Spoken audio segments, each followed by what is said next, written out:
अब बात कर लेते हैं इमरान खान पर कातिलाना हमले की फॉरेंसिक रिपोर्ट मंजर आम पर आ गई है। रिपोर्ट के मुताबिक इमरान खान को गोलियों के 3 टुकड़े और एक धाती टुकड़ा लगा। जावुका से मिलने वाली 10 गोलियों के खौल भिजवाए गए जो इमरान खान के ट्रक पर फायर हुए।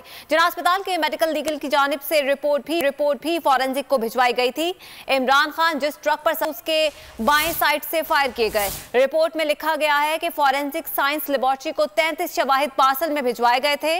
शवाहिद CCPO office Lahore, DPO Wazirabad और GIT के मेंबरान की जानिब से भिजवाए गए। मुअज़्ज़म गोंदल की पोस्टमार्टम रिपोर्ट भी मंजर आम पर आई। मुअज़्ज़म गोंदल के सर के पीछे एक गोली लगी जो माथे से बाहर निकली। पोस्टमार्टम रिपोर्ट के मुताबिक मुअज़्ज़म पर गोली ऊंचाई से फायर हुई जिससे उसकी मौत वाक़या हुई।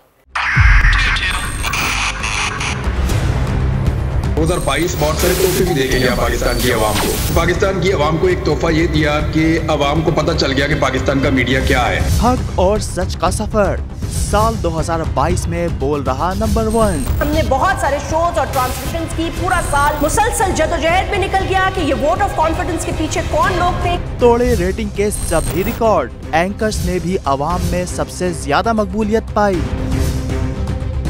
और सोशल मीडिया पर भी बोल रहा सब पर भारी। सब्सक्राइब करें और बेल दबाएं ताकि कोई खबर रह न जाए।